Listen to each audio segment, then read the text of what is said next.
Good day, good people. This is the Energizer Coach coming at you again with part two, part two of the 17 everyday habits that drain our energy.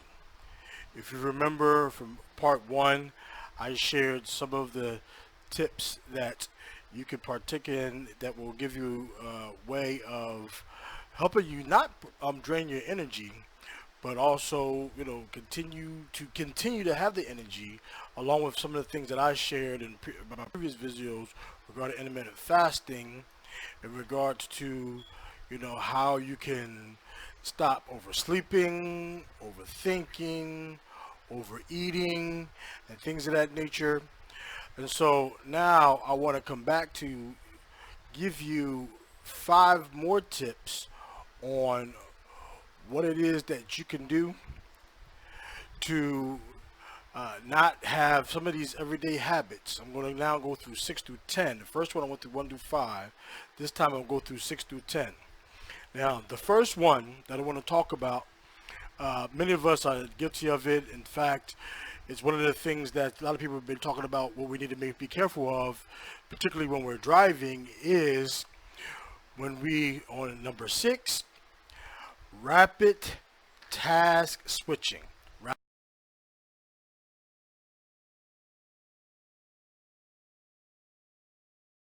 Rapid task switching. I'm sure we all know what that is. We have so much going on in our lives. We have to worry about, when we leave the house, did we lock all the doors? Did we turn off the stove? Did we do everything that was necessary before we left? And making sure that those are done, we're also concerned that we're on our way out the door. Did we take care of everything we need to take care of? Did we grab everything we need to grab before we went to work, or before we went to the grocery store, or before we went to the gym, wherever it is that we need to go, so that we don't forget everything we need to go? And then along with that, you got things like people trying to contact you, they're text messaging you, or you see a new post coming up on your phone, an alert coming up on your phone about something that just happened, or you're getting a phone call, and then you're driving, and then you're also thinking about these tasks. And some of us who aren't being so responsible are picking up our phone during these tasks. We have these very busy lives that we have, and so we're trying to complete them sometimes all at the same time. But in doing so, if we're not prioritizing the task as to which one we should take care of first, a lot of times we can be completely drained, and then we look at what we have done and we haven't got anything done. So what I did was I found this particular article on how, what neuroscientists say about multitasking. And so I want to read a little bit to you again, maybe if this is something that you have to deal with, maybe it's something that. Now the article is by Olivia Goodhill. She wrote it on July 3rd, 2016. It said neuroscientists say multitasking literally drains the energy reserves of your brain. Now, I don't know about you, but I need as much energy that I can retain in my brain to be able to get whatever I need to get done. And so the article further goes on to say, does your morning routine consist of checking emails, browsing Facebook, downing coffee, heading to the train while Googling one last idea, checking notifications, more coffee, and going through your work email? The myriad activities crammed into your morning and the constant switching between them is likely to make you very tired. When we attempt to multitask, we don't actually do more than one activity at once, but quickly switch between them. And this switching is exhausting. It uses up oxygenated glucose in the brain, running down the same fuel that's needed to focus on tasks. And if you recall my last video, I talked about certain things in regards to why the idea of intermittent fasting was good, because that oxygen that you need to be able to use for brain functioning for your brain has to go to digestive food that can also wear you out. But here's something else. It's also stating, similar to what I told you in regards to what you need as far as the oxygen, that also will drain your brain of what it needs in order to be able to do whatever it is you're trying to do.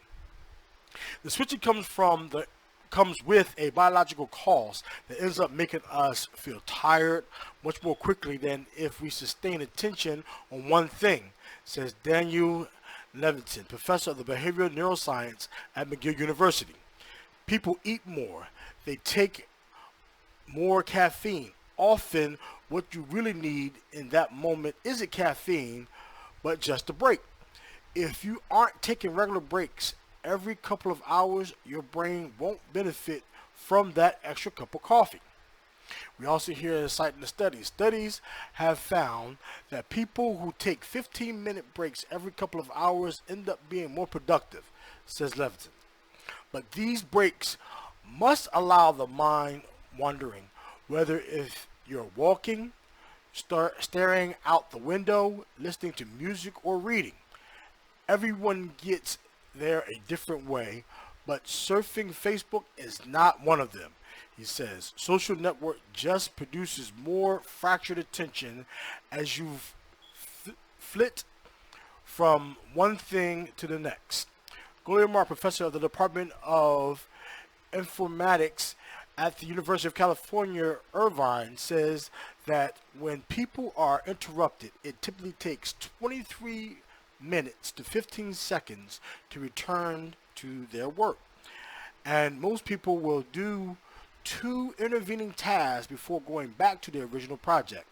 This switching leads to a buildup of stress, she says, and so little wonder people who have high rates of neuroticism, impulsivity, and are susceptible to stress tend to switch tasks more than others. I'll leave a link to this site in the description of the video. But again, a lot of times we think that we're multitasking and doing the things that is necessary to be able to keep up and make sure that we have everything done. And at the end of the day, there are times where you look at it and you didn't have all of these things done. And so what you have to do is prioritize which task is more important. Which one do I need to do now? And then when you make that priority list and figure out which one you need to do, then you can get them done with more focus. You have focus more energy to that, and then the energy that you need to focus on your next task is there so that you can get them done. But you must prioritize these tasks. I mean, again, I know it's going to be hard sometimes getting away from multitasking because at times it is really needed. But if you can prioritize your tasks, get these tasks done, and focus that energy on getting it done, or otherwise, again, you just read and see that it showed in the study that multitasking can drain your energy and can make you tired. Once you're tired and you know you have other things you have to do and you don't have time for being tired, then it's going to be hard to pull out of that fatigue to get those things done because you have used all of that energy toward these things that you were multitasking. Okay? Now, along with multitasking, that leads me to number 7. Number 7 on the list is worry.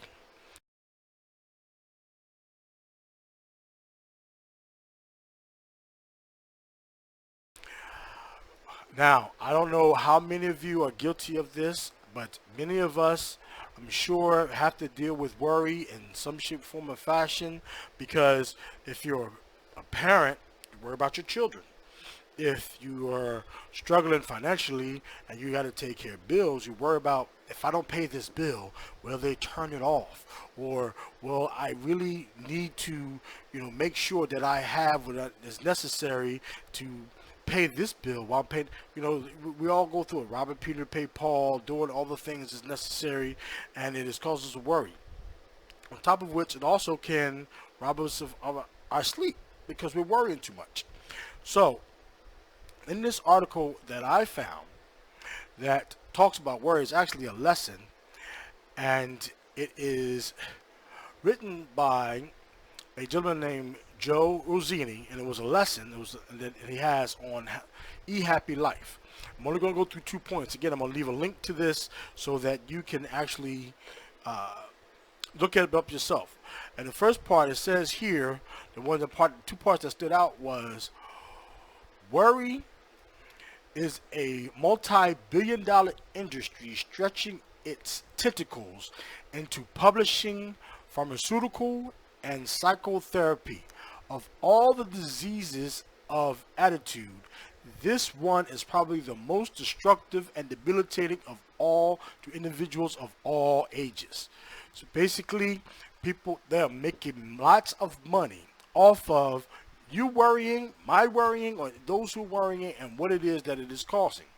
And so with that, we have to pay particular attention, because if we don't manage the things that we worry about, not to state that it's not something that is not going to happen, but you need to realize what you're doing and whether or not, again, it's really worth your time doing so.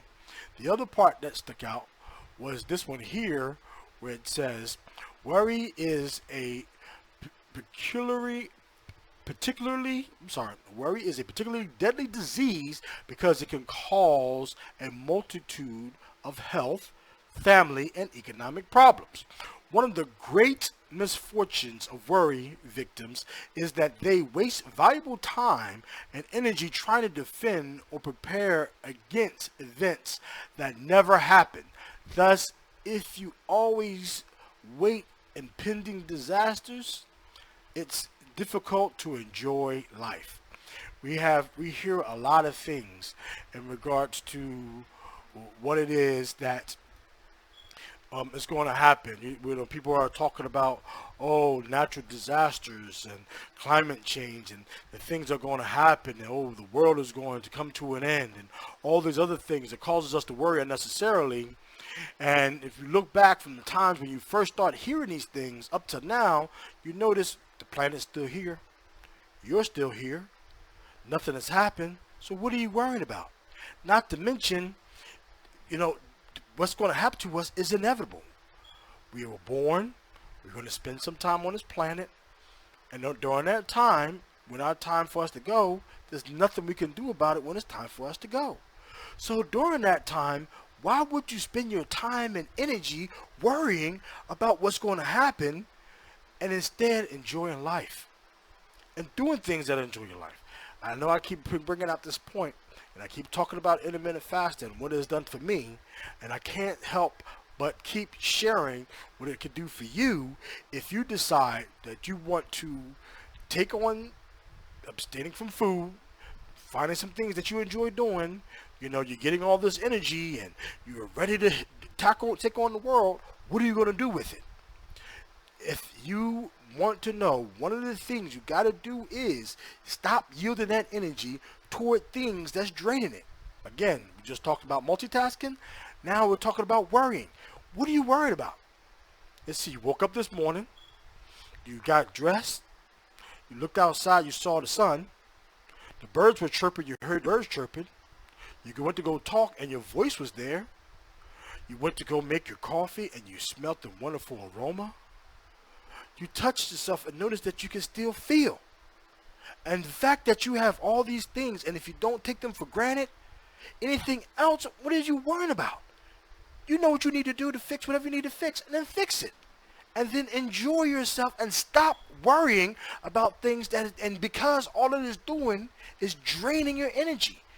Stop and enjoy life. Stop and smell the flowers. Do whatever it is you need to do so that you can see that there's nothing that you have to worry about. Get that worry out of your head and focus on enjoying what you need to enjoy. That's enough I want to say about that. But these are, again, one of those energy drainers that we tend to yield to, and then we look back upon and notice, what was I worried about that for? We're talking about the end of the world, but I'm still here. My children are still here. My family is still here. What are you worried about? And if you got something that I didn't mention that you're worried about and you think it's worth worrying about and draining your energy, please feel free. Share it in the comments. Let me know, because I can't find anything that seems to make sense for you to spend your time worrying about. If you're sick, well, you get whatever you need. But I'm going to also leave some suggested videos that help you, that no matter what you're dealing with, because your body is a energy driven machine, that there are things that you can do to be able to help you rid yourself of those things that's making you sick. And if you are sick, worrying is not helping. Stop eating. I'm telling you, your body will heal itself And then all of a sudden you'll start having things happen to you. It is truly the fountain of youth that will let you feel the way you did before you started getting older or taking on things that are aging you faster than you want to age. Stop eating food, stop worrying, and then trust me, what it is that you want to happen will happen the way they're supposed to in your life. Trust me, I am truly a testament to what it is that intermittent fasting has done for me, and I know that it will do the same thing for you. And my encouragement to you is try and see, just again, you already fast at night when you go to sleep. If you're getting your 6 to 7, maybe even 8 hours of sleep, you are already got 8 hours in the bag. It takes 6 to 12 hours to digest food. And so if you can then say extend that time for another 4 hours, 4 hours. I mean, I'm sure that there are things that you've been taking a part of and you've been, you know, you didn't eat or whatever it is that you was doing and you lost track of time. Like, hey, wait a minute. I didn't eat anything and 12 hours have passed and I'm on my 13th hour. I feel pretty great. Maybe now I'll have something to eat. And then you'll realize, well, maybe I should try this intermittent fasting thing. And maybe what'll happen to me is, you know, these things that this crazy Energized coach is telling me what I can do can happen if I just stop eating. Okay? Now, let's move down to number 8. Number 8, negative self-talk.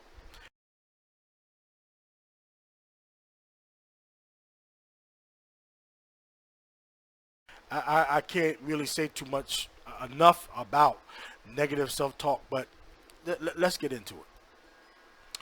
So in this article from the Mommyverse, and if we know, all of us have had moms and we know that our moms are always worrying about us. And so in this on this website, it talks about, you know, things in regards to stop the negative self-talk that drains your energy. This is by Beverly D. Flaxington. She wrote this article back on August 10th of 2015. And what it says is, you may know someone who can't wait to bring you down, burst your bubble, and elaborate on a bad situation. Sometimes that person is you. You tell yourself you aren't good enough. Life stinks and things will never change. Those negative messages steal your happiness and your contentment. They urge you to do things you might regret and remind you of how you just aren't good enough. Where do these negative messages come from? Why are these so hard on you and carry such a negative tone? If you saw someone on the street talking to himself, you might step off the sidewalk to give a wide berth. You'd probably label that person crazy.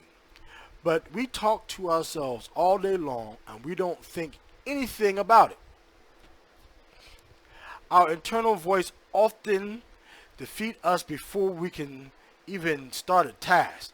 They point out all the pitfalls and problems and zap our energy. I'm sure that many of us can relate to this. You probably wouldn't allow another person to talk to you the way you talk to yourself.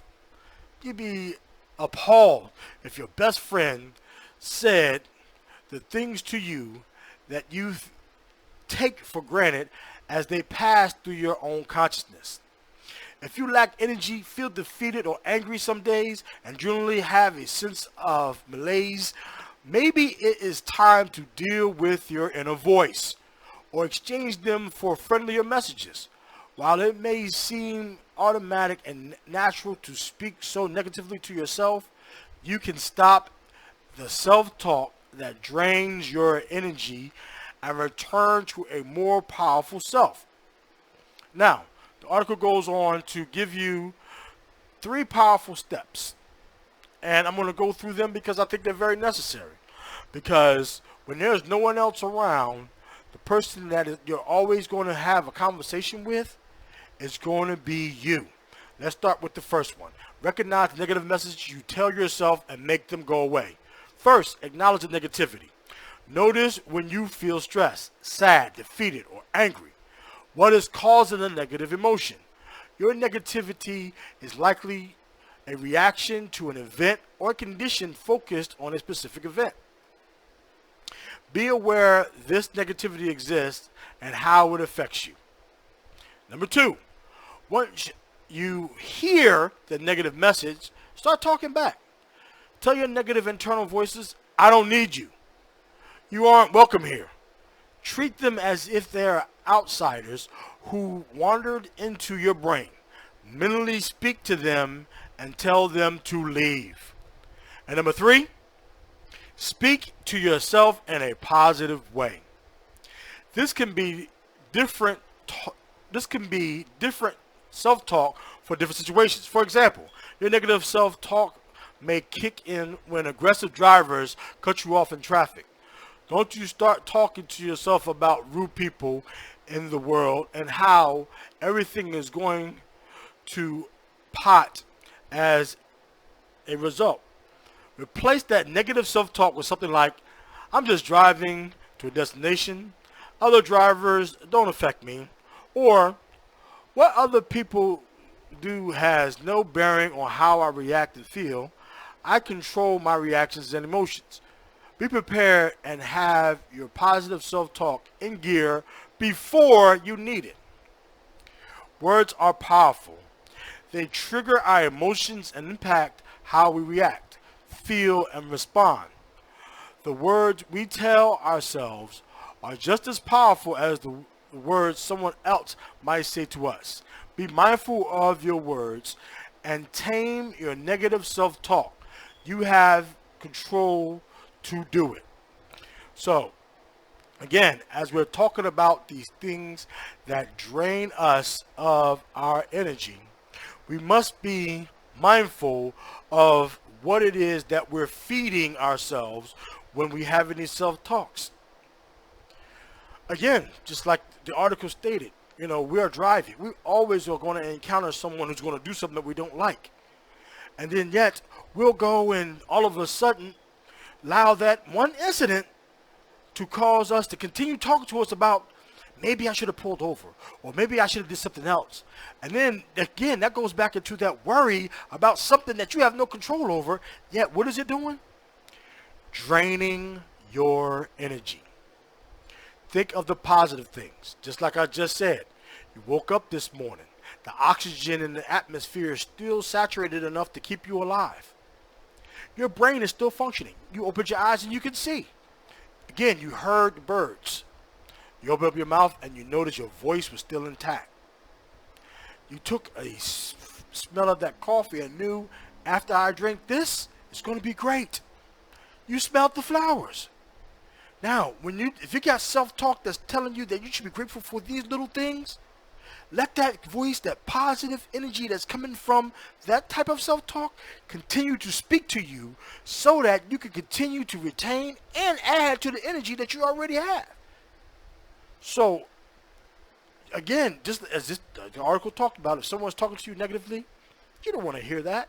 Even if you're sitting there and they're still talking, you wouldn't close them out and shut them out. You're not even paying them any mind.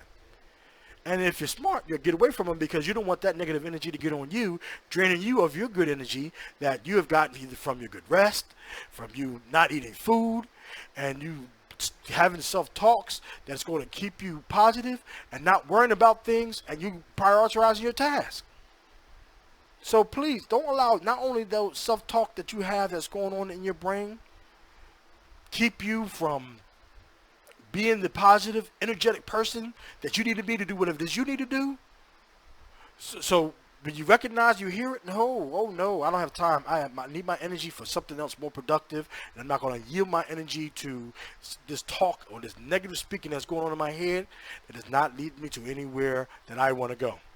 So that was number 7. Let's move. I'm sorry, that was number 8. My bad. Number 8. Stop the negative talk, not only from within, also from without. Speak these good things into you. I am destined for greatness, and I don't want anything to interfere with my destiny. And so allow that to be the voice that you hear, whatever it is that you do. Somebody just told you, oh, you just lost $1,000. What? And then the self-talk said, yeah, I told you. You see, I knew you just no, I'm not worrying about that. I am still destined for greatness, no matter what it is that happened, and I will not allow this situation to define me, nor will I allow it to rob me of my energy. So I don't hear you self-talk. The only self-talk I hear is the one that's going to take me to where I need to go, and allow me to retain this energy so I can use it, so I can make it productive.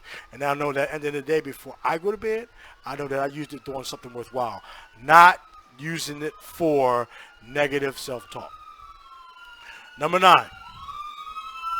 I'll wait for the ambulance to go by. Okay, now let's go to number 9. Indecision.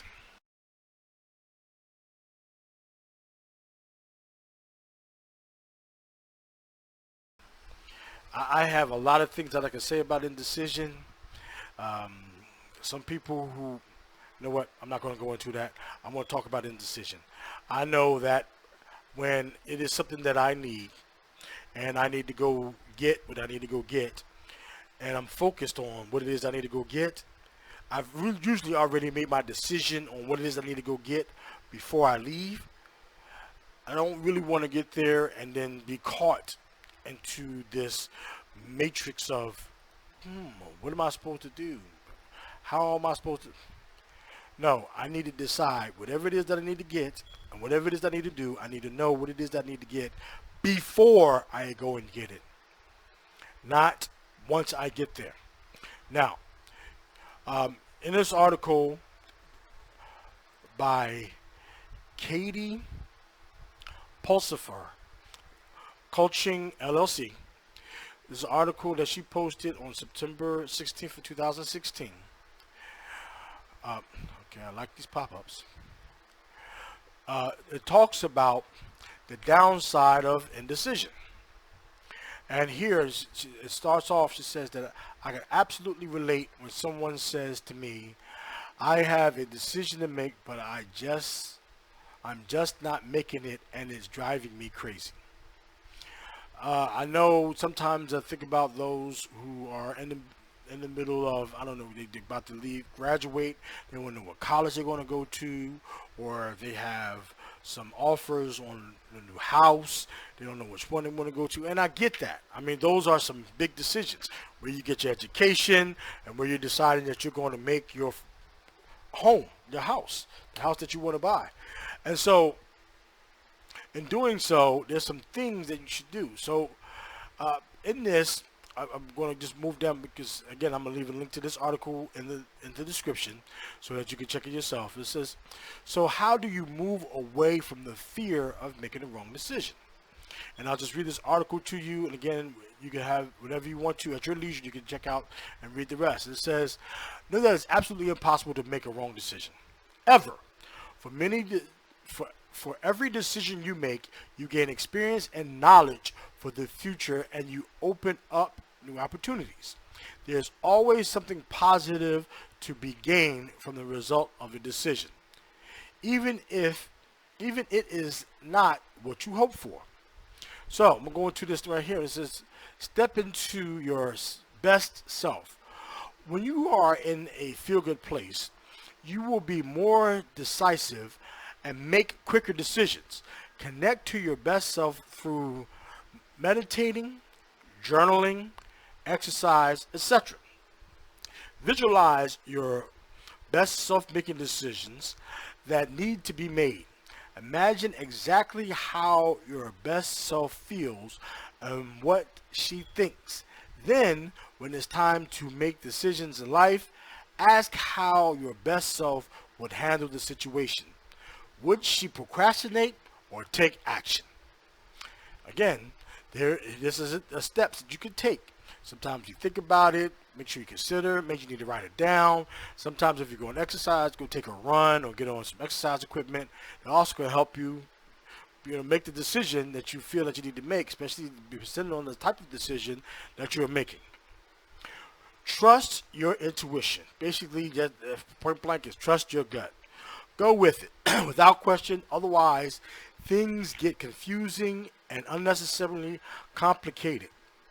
Your answer on what to do is already within you. It's just a matter of connecting to what is true. Believe that your first choice is always the best. If you feel a little unsure about a specific decision, put a time frame on it. Tell yourself that within 24 hours you will make a decision and then do it. One thing I know for sure is that avoiding decisions only bring you more of what you don't want. Making choices can become easy and lead to more freedom when you do it from a place of calm and connection. You will experience some degree of fear in the process of making a decision or taking action that is to be expected. Fear is just an uncomfortable emotion, not proof that things won't work out. As you look at your life this week, think about where you stuck in indecision or inaction. What can you do today to make a shift? Commit to making a decision or taking action within the next 24 hours and see how good you feel when you honor that commitment. Feel free to email her if you want to support in the process. And then she says, I would love to help you stay committed and accountable during this process. So here again, another energy drainer that could really take the energy out because you're in the middle of making a decision and you're stuck in a position of indecision. What is indecision? Of course, naturally, going back to what we just stated earlier, and number 7, worry. And again, sometimes these decisions, if they're really not that big a deal, it's maybe a good idea to go ahead and make them and move on. Others are big. I mean, maybe you're in the middle of deciding whether somebody who you're with is somebody that you want to continue with, but there's some things that you saw that you just seem to just not want to be involved with, or those things may not be that much and you can really live with them, and this person, although they have these flaws, what have you, you can continue despite the things that you may have a problem with, because you're not going to die if you decide to stay with them and kind of deal with or overlook some of these issues because they're not that big. But when you're in the middle of that, whatever decision you make, stick to it. Realize if you decide one way, oh well, it went that way, and if it doesn't go the way you want it to, it's a learning experience. If you decide the next way and you feel like, hey, we're always in these forks in the road, and sometimes we got to make a decision on which path we're going to take. A lot of times you can see what it is that's going on down that path and whether or not you want to take that path. Others you don't see, and then you just take a chance and do it. And again, just like what it says, trust your intuition, trust your gut. There are things that can let you know, by certain things. There are things that you hear, words or reputations or whatever this may be, that can help you make the decision on what it is that you need to make. But if you spend a lot of time in that place of indecision, what does it do? What have we been talking about? Drains your energy. Then you become exhausted and see that you have this time lost on something where just make the commitment. Give it a day. It's your time. And if it's something that is that valuable for you to make a decision on, give it a day. Make the time. Okay, you're faced with this decision. You got 24 hours. Let me put a 24-hour clock on it. And by the end of 24 hours, I'm going to make my decision. Whether it's going to be this or that, my decision will be made. I will not continue to yield days upon days, yielding my energy to this decision and being stuck in a place of indecision that's not doing anything but robbing me of my energy. So, now, that was number 9, indecision. Now we're going to move on to number 10. Now, number 10 is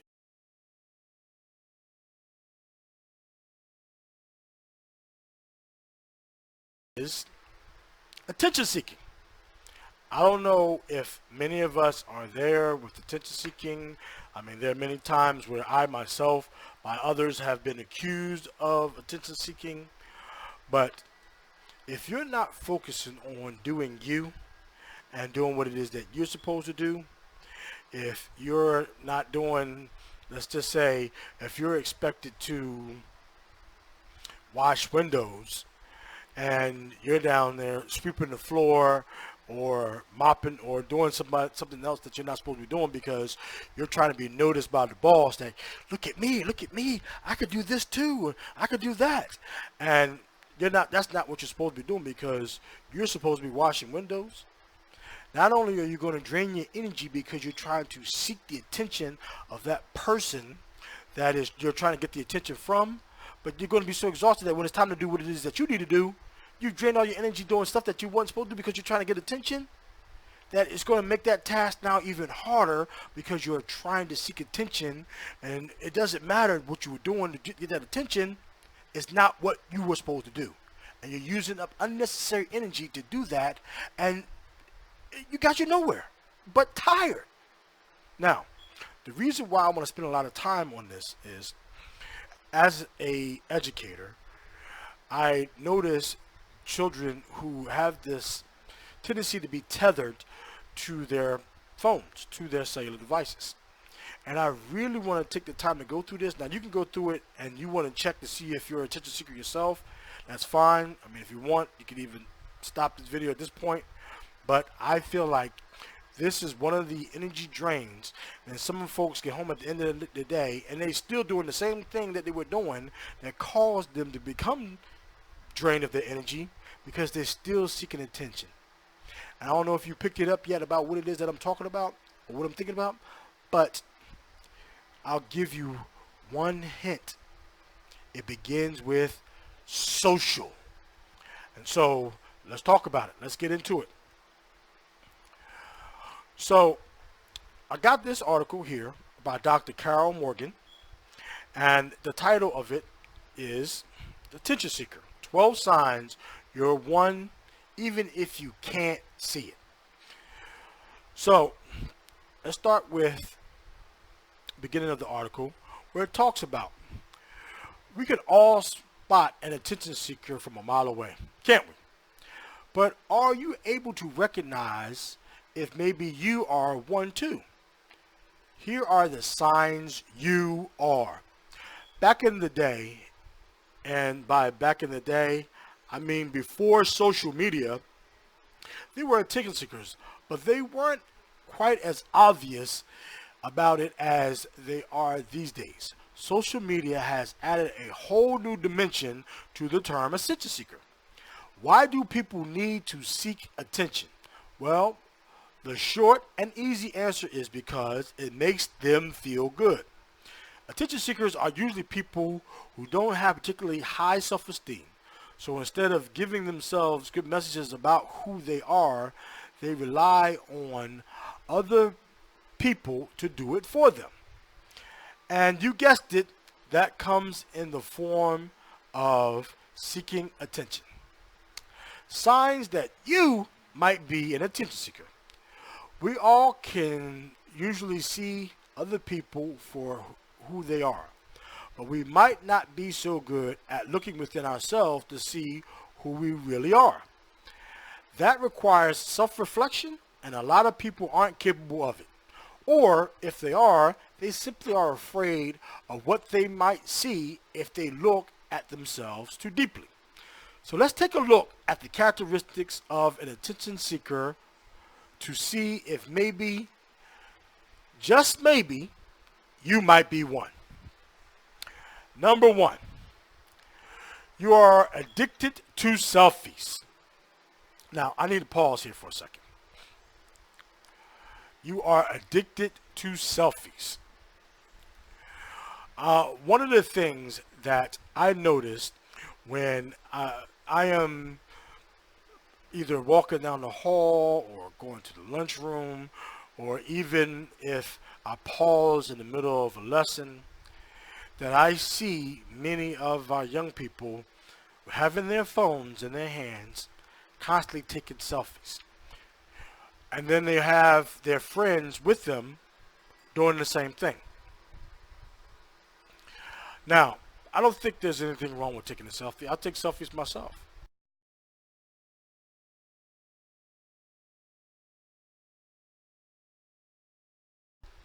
But when you're constantly taking these selfies and you look at their social media and all you see is a whole bunch of pictures of them taking selfies of themselves, it begs the question, why do you need to have so many pictures for the world to see? Don't you know what you look like?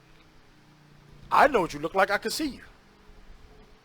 But if you don't know what you look like and you haven't looked in the mirror long enough to know what you look like, why is it that you're trying to convince the world of what you look like? Where you are, what you're doing, how you're having whatever it is that you're having. Every moment does not necessarily need to be shared with the world.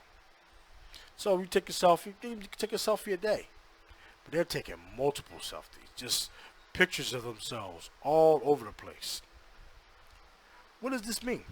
Okay, well, let's find out what this means exactly.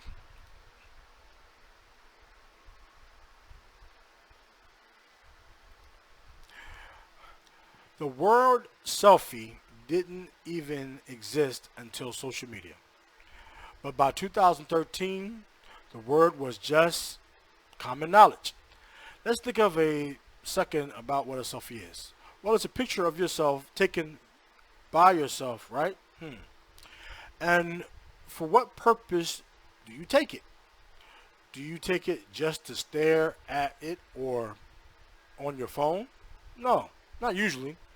Most people take them so they can post them and get people to make comments about how beautiful they are, right? Right.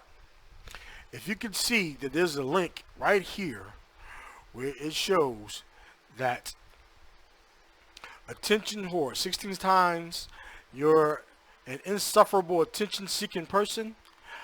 If I'm going to leave a link, this is from, again, Love Panky and the doctor who wrote this. You may look to see if you are indeed an attention whore. And I would look on there and find out if you are. If you're not, then you're good. Again, it's not wrong with taking a selfie now and then, but maybe you're taking it for the wrong reasons. All right, let's go to number 2. You're also addicted to social media. And again, I really need to spend some time talking about this as well. So when you're in the classroom, and in the class, it's a learning environment. I have social media. You have social media. We all have social media. And if you're at work or if you're in school, that is not the time, unless you're given so either by your employer or by your teacher to do so for the sake of either work or education. You should not be on social media when you're supposed to be learning or working. And so the addiction to it causes you to constantly keep picking up your phone to see what's going on, what's happening, as if that information that you're looking for won't be there until you're done either learning or work.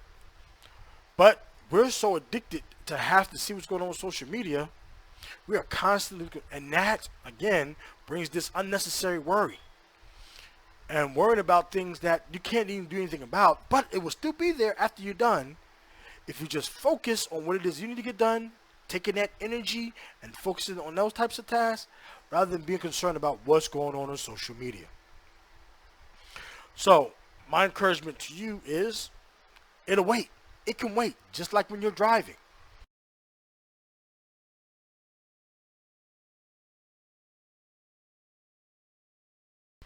Alert, see come up, stop worrying about it. It can wait. There's no need putting yourself at risk while you're driving or risk of getting a bad grade because you're worried about social media, or losing your job because you decided to find out what's going on social media because you're so addicted that you can't stop worrying about it enough to get what you need to get done because you're worried about what's going on social media.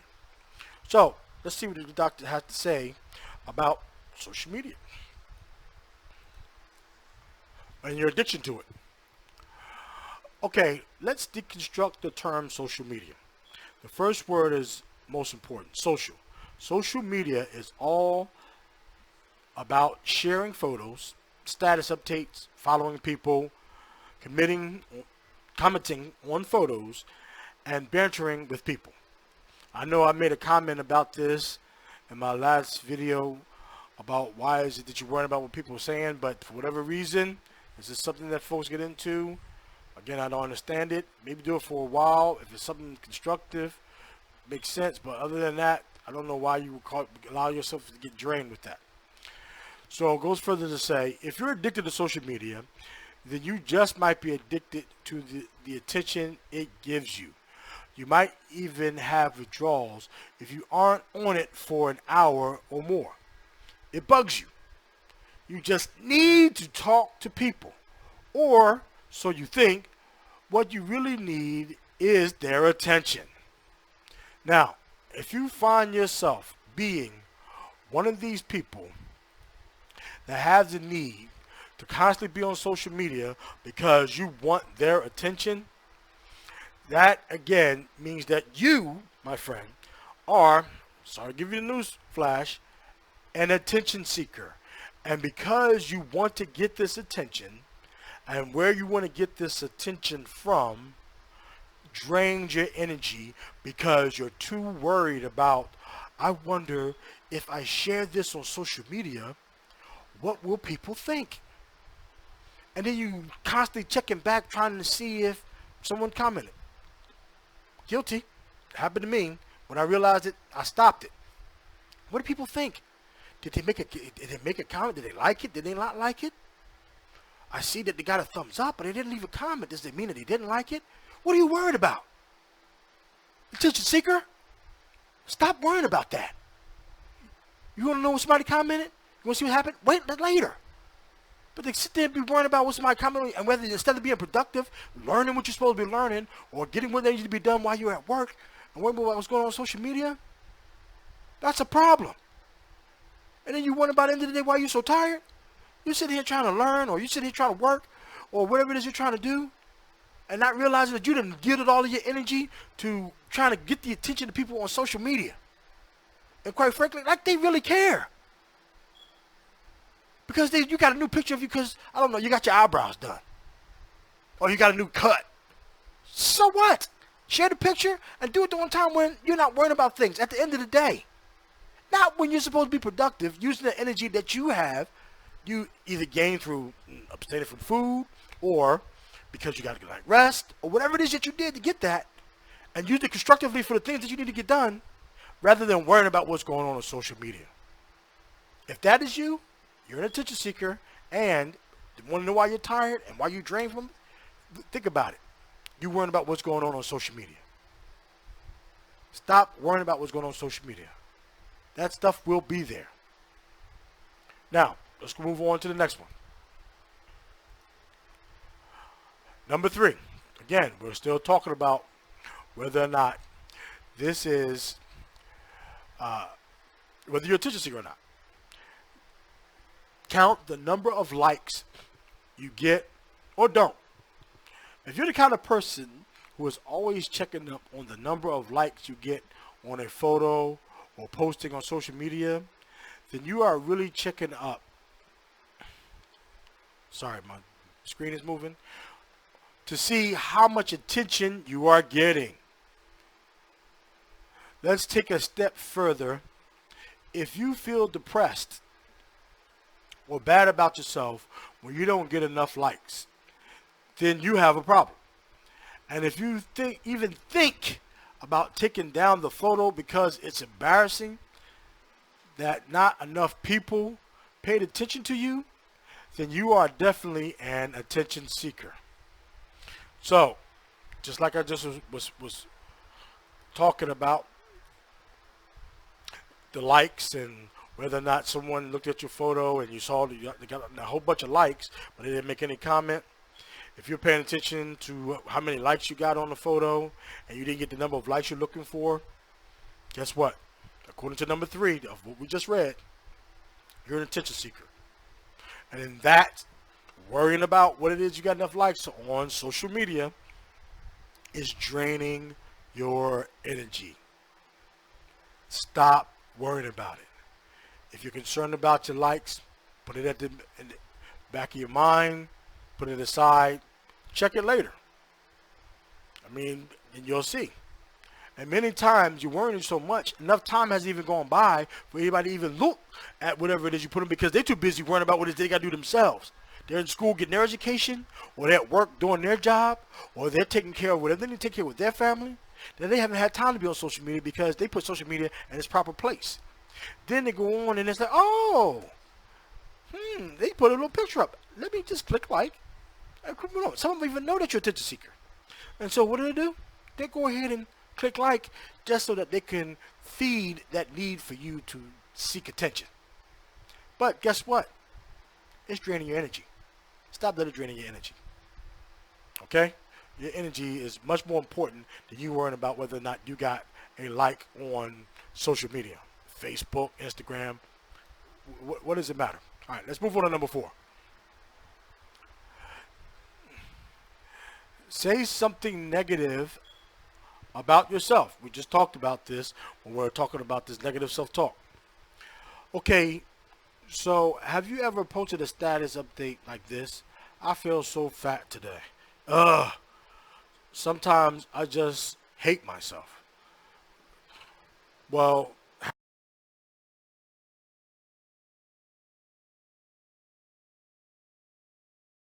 have you? I bet you have. And do you know why you do it? I do. It's because you want people to comment. Oh no, you're skinny, beautiful, and you should love yourself. You want and need confirmation from other people that you are okay. You should be able to affirm to yourself that you're okay and not need to hear from others. But if you can't give it to yourself, that's why you turn into an attention seeker. And there's also a link here that tells you that you can read. It says how to stop being insecure. 15 steps to transform your life for good. Now, it's no mystery as to what I look like. I'm a big man. I'm heavy. I'm fat. Close to 300 pounds. And so, what sense does it make for me to get on social media and talk about, or I need someone to validate my size and my weight so that I can feel like it's not needed for me to have to do anything about it? Who is that helping? How's that helping me? How? It's not. It's dumb. And why would I want to seek attention from someone to tell me that it's okay for me to be fat when I know that being fat is killing me? Diabetes, high blood pressure, heart disease, kidney failure, all kinds of things. Can't go up a flight of stairs. Can't run but a couple feet before being exhausted. You got to stop. Ask people to give you a break, sweating like a hog because you're so heavy. I know where I am, and I know what I need to do it. And I don't need none of you to validate whether or not I need to do it or not. So you keep your comments to yourself. In fact, you won't hear none of that from me. So, with that being said, stop getting on social media saying these things about what you look like or how you feel just so you can get somebody to give you an encouraging word about how skinny and how you look, when you know that you've looked in the mirror, you've taken them selfies, and you've taken those pictures, and you know that you need to lose some weight. Stop it. Don't make any sense. If you're fat, you're fat. You're skinny, you're skinny. If you're in shape, you're in shape. You know it. Why do you need somebody to tell you? Stop being an attention seeker. It's draining you of your energy. In fact, you worrying about whether somebody recognize or see whether or not you're fat or not. How about take some of that time to go to the gym or go take a walk or go stop eating food and lose some of that weight instead of getting on social media asking people whether you're fat or not. You're fat. Go do something about it. Period. Don't make any sense. It's draining your energy. In fact, this is draining my energy right now, just telling you what to do about it. So I need to move on. Let's go on to number 5. So, number 5 says, you like to act wild and crazy.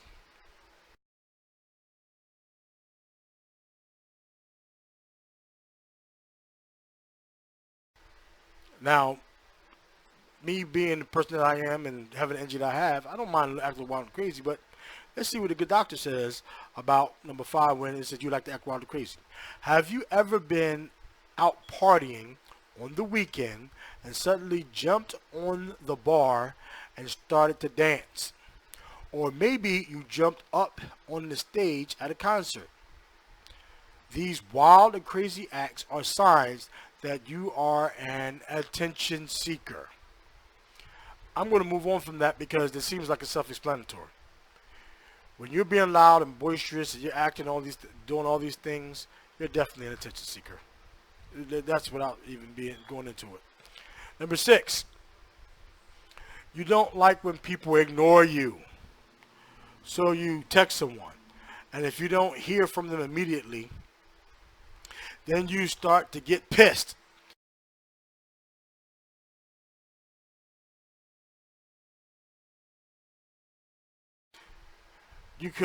How could they ignore you? How rude. Well, have you ever thought that not everyone's lives revolve around you? Hey, people have jobs and stuff. Chill out. Not everyone's actions are about you. Again, here's another link that you can go to. It talks about the science behind craving them more than when they ignore you. So if you feel like someone is ignoring you when you text them, what if they left their phone sitting somewhere? What if they are busy in the middle of taking a test and they can't stop because they're busy? And you're getting mad at them while they're doing what they're supposed to do, utilizing their energy resources to be responsible, while you are texting them and you feel like someone is ignoring you, but all they're simply doing is adhering to their responsibilities and not focusing on looking for your text. Really, quite frankly, you need to get over yourself. People's lives do not revolve around you. People have to live their lives. And in doing so, because they didn't respond to your text right away, because you felt like they should have, get out of your feelings. Sometimes there are people who ignore your text on purpose. If you've been identified as an attention seeker and you're trying to take their focus or their attention away from what they're supposed to do, and all you want to do is text back and forth about something that you can talk about face to face or call them later about, and all you're doing is texting back and forth about something, and they're responding to you because they know that you're an attention seeker, and if they don't do it, you're going to get mad, and later on they're going to have to deal with your behavior of, I don't know, why did you stop texting me? Why did you answer my text when I text you? Why are you ignoring me? Could you be an attention seeker? Could you be displaying a little bit of narcissistic behavior? Think about it. If you had to deal with that from someone else, how would you treat them? You need to think about that for a minute. Just because someone ignored your text don't mean that they don't want to talk to you. But if you are the type of person who can be a little bit annoying and somebody don't want to talk to, you need to consider that may be the reason why they ignored your text, if they are indeed ignoring your text. But people have their lives and they're not always ignoring your text. Get over yourself. If they respond, they respond. If not, go do something else and stop being an attention seeker and use your energy wisely doing something else. I mean, if it's something that is bothering you and you're worried about, hey, this is what Google for. Google it. Talk to somebody on Google or find someone else to talk to. Stop being a low attention seeker. It's draining you of your energy. All right, let's move on. Number 8, you exhaust your friends with constant photos. I know some people who cannot, and I mean cannot, not take pictures everywhere she goes. And of course, they go immediately on Facebook. It's exhausting to be with her because she's never really present with you. She's always thinking about the next posting and how much attention she can get.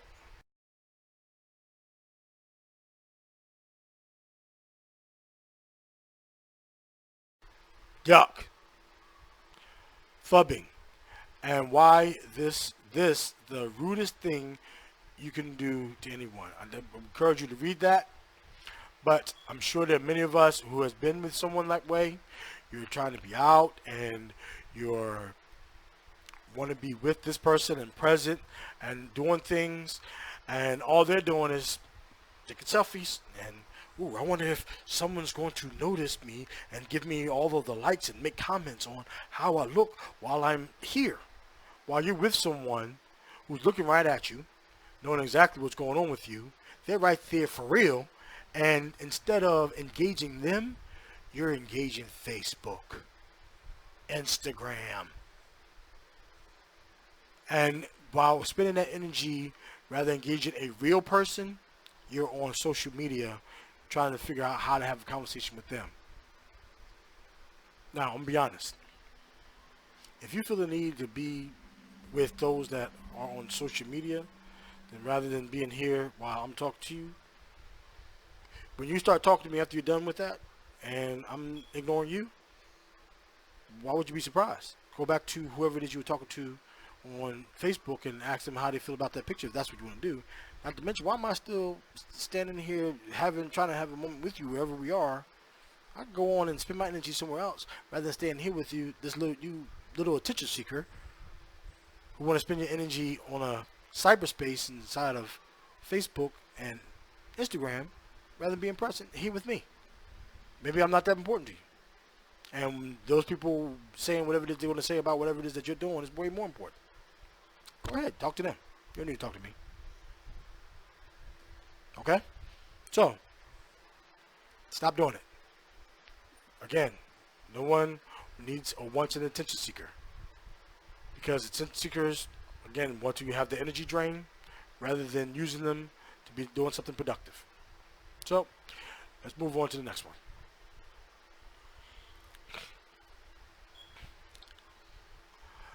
Number 9.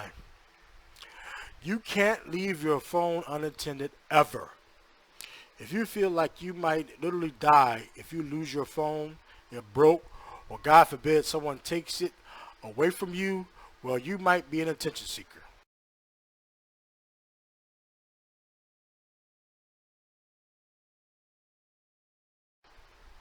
You need your need for attention creates a strong need to be connected to everyone and anyone at all times.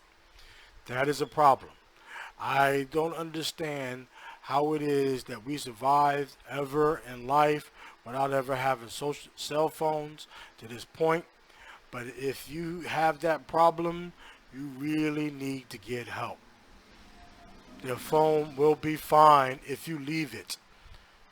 Go breathe. Go listen to the birds. Go stare at the sunset. Whatever is necessary. But stop worrying about anything that's going on that phone. Number 10, you post on social media all day, every day. Do you document your life on social media? You know what I'm talking about. The minute you get up, you take a picture of your breakfast and say good morning to your peeps. Then it's work postings. Then what's for dinner?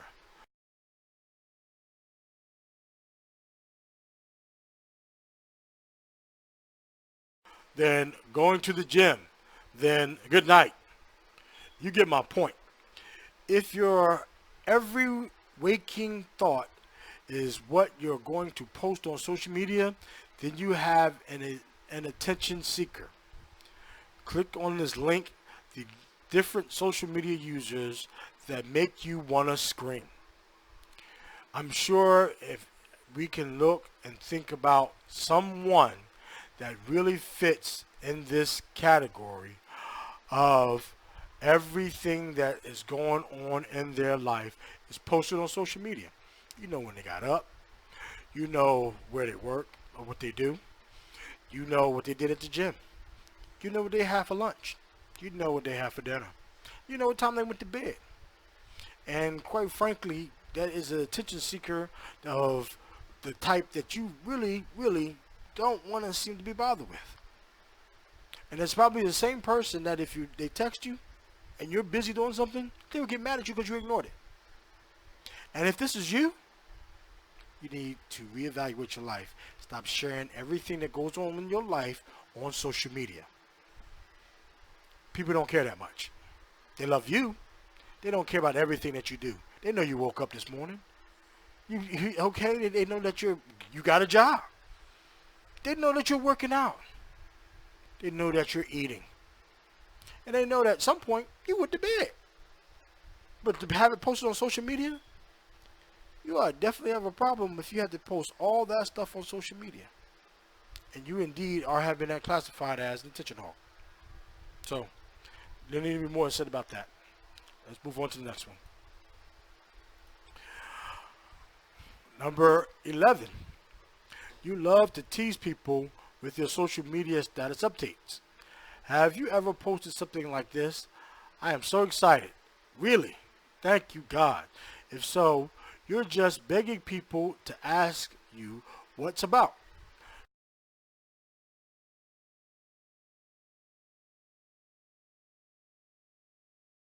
You purposely leave them wondering about what made you so excited. Yep, that's an attention seeker. If you're doing that and you're trying to get people to figure out what it is that makes you so excited, and you're trying to engage in the conversation on social media, you're an attention seeker. And then let's look at number 12. You dress provocatively. Oh my goodness. You dress provocatively.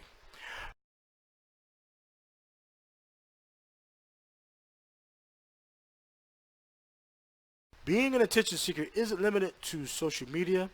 If you find yourself dressing in a way that there are a lot of your body parts showing,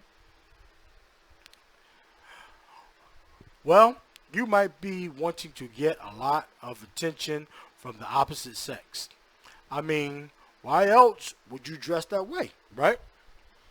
Here's another link that you should probably click on that says Dangers of Social Media, Why It Makes You Feel So Insecure. So, I don't need to go into that. Many people have showed this, but I just want to make this real quick point. I'm sure you've heard this before. What you're willing to show, you're willing to share. So you wear things that are showing body parts that you normally wouldn't show. I mean, lately it's been pretty hot. I mean, if you look at me now, I'm sweating from the heat because it's hot. And if you want to cool off, then you need to find some place to cool off, because taking your more clothes off is not making you any cooler because you're showing more skin. You just expose more to the sun. It's heating up more, causing you to sweat. And now you're a hot, sweaty mess that's trying to show off your body parts because you're looking for someone to give you some attention. You're wearing the booty shorts, you know, low cuts, so you can show off your body parts, and waiting for someone to, hey, can I talk to you? Because there's an old saying that says, what you're willing to show, you're willing to share. Don't be an attention seeker. If you need to wear clothing that makes you feel cooler, make sure that it's a clothing that's decent and it's dignified and allows you to retain your dignity and not to send the wrong message, especially one that shows that you're an attention seeker. Stop being an attention seeker. It's draining you of your energy, and you can be using that energy towards something more productive than trying to show people what it is that you have and say, oh, Energized coach, you're fat, so why would you be concerned? Yeah, you're right, I am. But if I And when I do drop all this, I am not willing to show this to nobody. And for what? What is this attention going to get me? It's not going to give me anything. But if I can use that energy toward doing something like, I don't know, cutting my grass, pulling weeds from my garden, feeding my chickens, or whatever the case may be, I feel like the energy is better used that way than trying to show people what it is that I have. So, again, I'll leave a link to that article. You can look at it. If you're an attention seeker and you don't know it, and you feel like someone may have said that to you and you're questioning it, you can go to that site, go through those questions, and find out if you fit any of those categories as an attention seeker. If you do, that may be the very thing that's draining you of your energy because you're deciding that you want to be an attention seeker. So this is part 2 of the series. I'll put a link. I'll even put it up here on this video for you to see part 1 if you didn't see part 1 of the first 5. We went through number 6, which is rapid task switching, meaning you're multitasking, you're doing all these tasks, you're not really using energy well, it drains you of your energy, you're worrying, a lot of things that you're worried about. Don't know why, you were spending and worrying about some of the things you're worried about.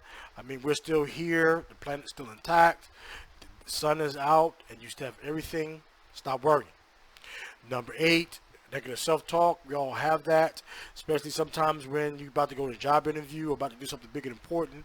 You hear that voice telling you that you can't do it or whatever the case may be. Stop it. Shut it off. If you apply for the job and you got to a point where you got the interview, guess what? You qualify. Whether you get it or not, don't worry about it. Just bring your A game because you only get one chance to make a first impression. Number 9, indecision. What school should I go to? Which house should I buy? Which mate should I consider to be with? Whatever the case may be.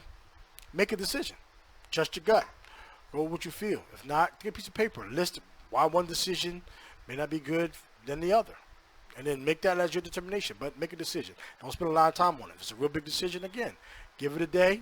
And then maybe that will give you what you need to be able to make the best decision. Whatever it is, trust that that decision is the best one, because guess what? You made it. And number 10, the one we just got finished, attention seeking.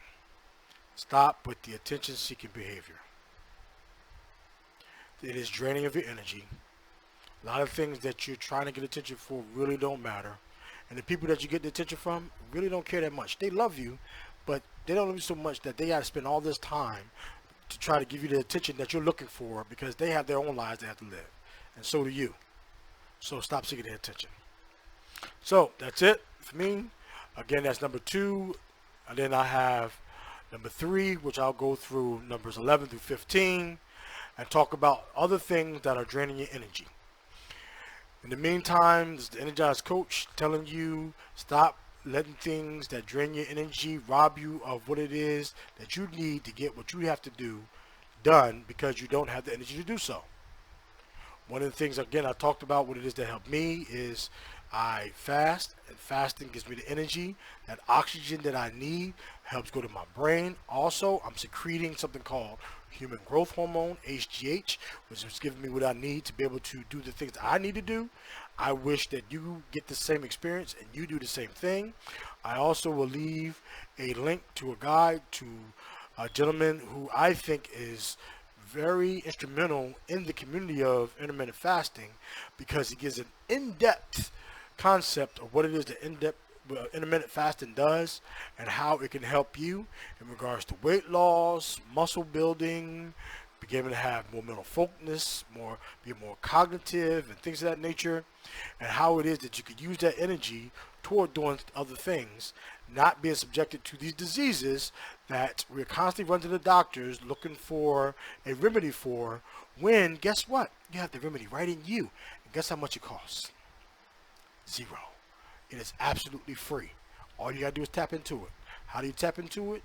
You look at food and say, no, and then you now are on a journey to tap into it. If you have any questions and want to know what it is that I've done, or what it is, I've also had a video talking briefly about it, but I can talk to you about the different intermittent fasting protocols, some that have worked for you, And if you're especially dealing with some of the debilitating diseases like diabetes and high blood pressure, kidney disease, and heart disease, you really want to take an opportunity to examine what it is that you need to do to deal with that.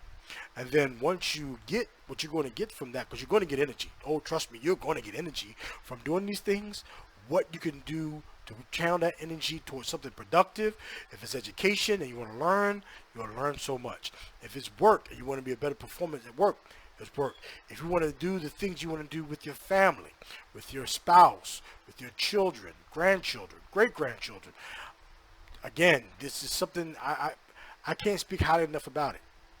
And so that's why one of the reasons I call myself the Energized Coach is because I'm getting energy from all the things that I'm doing. I mean, there's other things that I'm doing as well, and I can't wait to share it with you. But again, I don't have the time resource to share all these things. But whatever it is that you're going to do to get this energy, one of the things you need to address is a lot of things that's getting you in that direction. I tell people about intermittent fasting, and some of the responses I get are ridiculous. And one of those is you're not going to do any better with that than you did when you were just eating all of the things that you were eating. It is so far from the truth. And I can cite all the people who are not only doing it, but the studies that they have found, not just on human beings, but also on animals, that allowed them to be able to venture into this world of IF and giving them the energy that they don't know what to do with. And then what happens is when they get it and there are people around them who are still doing the same thing and they're not getting exposed to what it is they can get from doing the same thing, instead of them doing it, they're getting angry. And then they become that other voice that you're listening to that's being negative, that's telling you, oh, stop doing that. You don't need to do that anymore. Well, sad to say, you may need to make a decision whether or not you even want to continue hearing that from them and get away from them, because this is about you. And that's what you need to make it about. And you think it's selfish. Well, self-preservation, first law of nature. Do you want to preserve you, or do you want to compromise what it is that you got from something, that lifestyle change that you made, just to appeal to someone else? That probably goes back to what we've been talking about as being one of those attention seekers. You don't want to do that. That's energy draining. And because it's energy draining, you need to do what is necessary to get the energy back that you may have lost for whatever you've been doing. So, again, Energized Coach, giving you this. Thank you for watching. Thank you for listening. Thank you for, taking these tips and taking the time to go with me through these steps. This is steps from 6 to 10. My next video is going to entail steps 11 through 15. And then I'll end the last two on part 4. But this one is part 2. Give me a thumbs up. If you like the content of what I'm sharing and you want to hear more about what it is that I'm sharing for videos, hit the subscribe. And have my face when I was apparently sweating, decided to use because I was doing something that was getting me energy that I'll talk about later. And hit the notification bell so you get updates whenever I upload a video, so you can get this valuable information that I'm sharing. And you can maybe click on some of these links, and if it's not you, maybe you know somebody that can help. Share it. Do those things. I also will leave some suggested videos on some of the things that help me in regards to intermittent fasting, getting energy, understanding the technical, scientific aspect of what it is that has happened within me, to be able to give me the energy that I want you to have, that maybe that is something that you can help you consider or share with someone. Somebody may think, well, how do you know? You can maybe cite some of these individuals who I'm going to share. I'm going to tell you why it is that it's so important that you do this, because again, if your life is not good, you need to figure out why it is not. And if it is, why not do what is necessary so that you can be around long enough to be able to enjoy the things that life has to offer? I mean, I feel that's what's happening with me, and that's why I feel the way I feel. And I appreciate all the things that I'm doing. I want you to do the same thing. So that's why I share these tips. So, it's the Energized Coach signing off. I appreciate you. I love you. And I want you to have as much energy, maybe even more energy than I have. Peace.